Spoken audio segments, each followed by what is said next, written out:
Hello there, it's NOOCH. It is day 156 of the Supreme Leader Kylo Ren quest. We have a couple of updates tonight. We're going to show you where the account is. We are going to add the final Zeta to Kylo Ren Unmasked. We're going to star up Bossk to 5 stars. We're going to show you our Gear 12 First Order Executioner and generally update you on the account.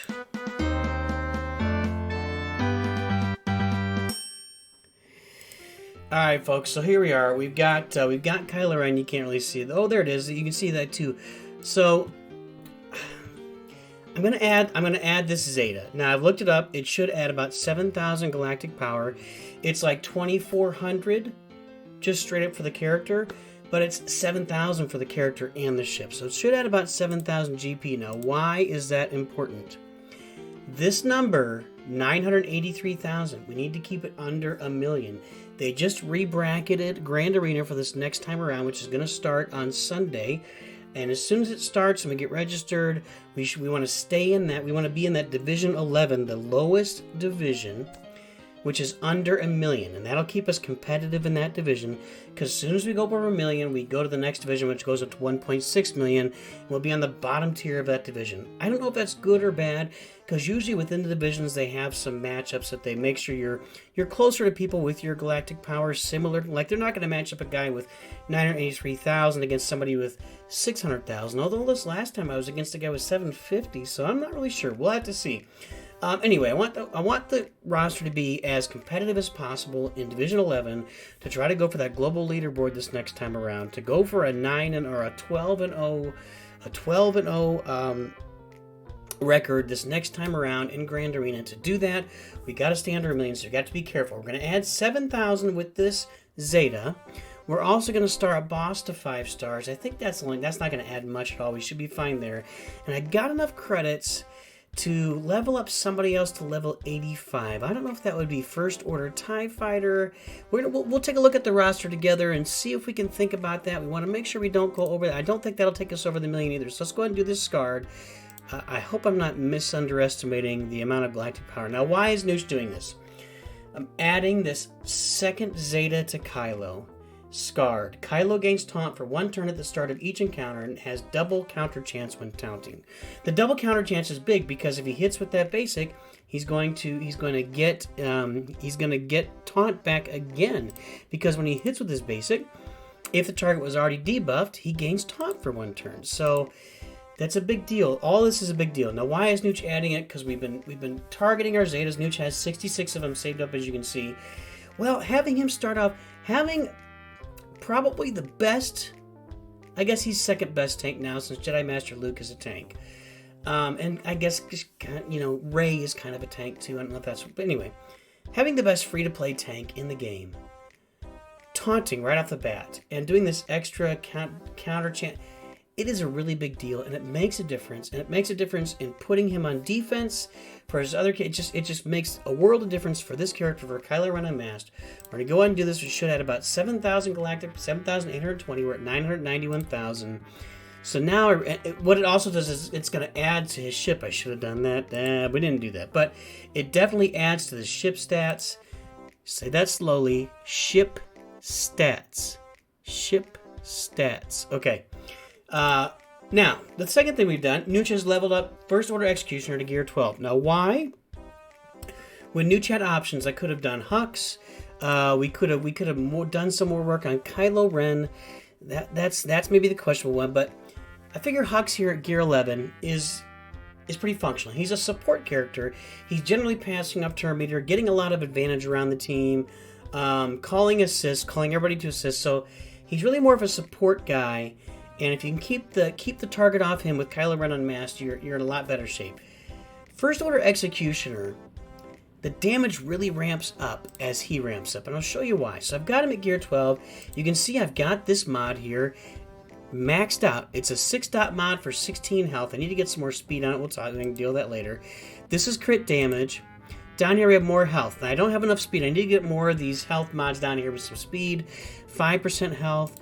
5% health. We're adding a bunch of health to First Order Executioner because When he scores a critical hit, he gains 10% max health stacking. And he's going to be gaining a lot of advantage with that first. He's going to keep getting advantage over and over and over again with that first order team. When you have advantage, you critically hit. So he's going to be stacking a lot of health. Now, is that defensive health? A little bit, but mainly... yeah, they gain. First order executioner has bonus offense equal to 5% of his max health. So he's going to be stacking up bonus offense every time he gets a critical hit. Stacking up bonus offense, stacking. It makes a difference. It makes a difference in rage too when you get in there.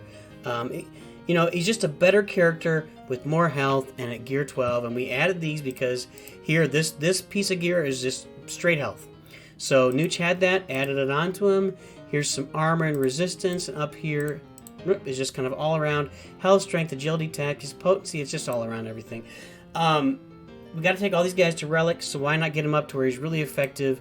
Now, if we pair him with Kylo, say on defense, in Grand Arena on a 3-player team, that Kylo will be taunting. He can do all the damage. We can throw First Order Special Forces Type Fighter in there. He can call in some assists. It can be just a much better defensive team. So one more move here before we just take a look. We're going to promote Bossk to 5 stars. All right, let's do it this time. Let's take a look at Bossk's ship and the stats on Bossk's ship. Lots of good phonetics and pronunciation today. So right now his health is 56.8k. His protection is 33.1k, and speed 112. So let's see what happens when we level Bossk up to, and I can't level that yet. When we level Bossk up to 5 stars. And again, we're holding off on the gear level. It's only 1458. We're kind of pushing it. We're holding off on the gear levels just because all this gear, we need all this gear so much for our first order guys and to get the Kylo Ren. So we're going to be leaving him at gear 8 for the duration until we get Supreme Leader Kylo Ren. He's probably going to be one of the first, if not the very first character that NOOCH starts gearing up after we have Supreme Leader Kylo Ren. Let's go take a look at that ship now. Now, with a 5-star Bossk instead of a 4-star Bossk, he's got 58k health, so he added about 1,400 health. He added about 1,700 protection and 1 speed. So as you upgrade your characters, it upgrades your ships too. So now that is a better ship than it was just a minute ago. And one other thing that NOOCH had thought about that I wanted to do. Where's Ahsoka? Let's go see Ahsoka. We're not going to gear her up. I put her at 10. I don't know if that was an accident. She was kind of cheap gear-wise. I don't think it cost me a lot of gear, so I went ahead and did it because her ship is so good. And see, we got her maxed out on her reinforcement ability. So I bring her as a reinforcement. She dispels all the buffs on the target enemy and gains 20% max health. So if she dispels like 4 or 5 buffs, she's going to gain 80 or 100% max health, and that makes her harder to kill for the duration of the game. Now, one more thing we're going to look at upgrading. We got 4 million credits, so we can take somebody up to level 85, most likely. And you see we're farming Veteran Smuggler Han Solo. We need him for Galactic Legend Kylo Ren, but we're not going to activate him until we absolutely have to. And by the way, the goal here is going to be as soon as Grand Arena launches, NOOCH is going to be free to start upgrading whatever he wants because you're locked in. Once your division is there, you're locked into that division for the entire Grand Arena. And then you come in there because your roster's locked in, right? So who do we want to take to level 85? We could do Cad Bane. We could level up some abilities for Anakin here. That's not that exciting. And we just used we're not going to use a Zeta, so okay. So we're okay. We're all right with Anakin. So I could level up Cad Bane to level 85. That would help a ship, although that might cost me too much galactic power. Honestly, now that NOOCH is saying it out loud, the characters we could do, Kanan, not doing Luke. I'm going to leave Thrawn there. He's useful. He's gets always used at that same level. No to Leia, although I need it here for Commander Luke later. First Order TIE Pilot, we do need to get him leveled up. I think Phasma, we need to level up. I don't even think we can get her to 85 with that. Yeah. We need more coin, baby. More coin. The credit crunch is real. But But as Nooch is saying out loud, both these guys have ships, so if I level up their levels, it's going to impact their ship. It's going to be adding a lot of galactic power. Probably not 7,500. That would put us over 1 million, but why chance it? Why would we risk it? I think what's going to happen here... R2 is another one. Really considering once Nooch gets locked in for Grand Arena, promote him to 7 stars, level him up to 85, get him geared up to the gear 7 or 8, and throw him on the defensive Jedi team. Because here's what he does for defensive Jedi without the Zeta. At the start of the battle, he gains 10% max protection for each droid, 10% offense for Galactic Republic. And that's not what we want to look at. We want to look at this. While he's active, all allies gain 10% critical chance and 10% accuracy. I guess I was thinking of this Zeta.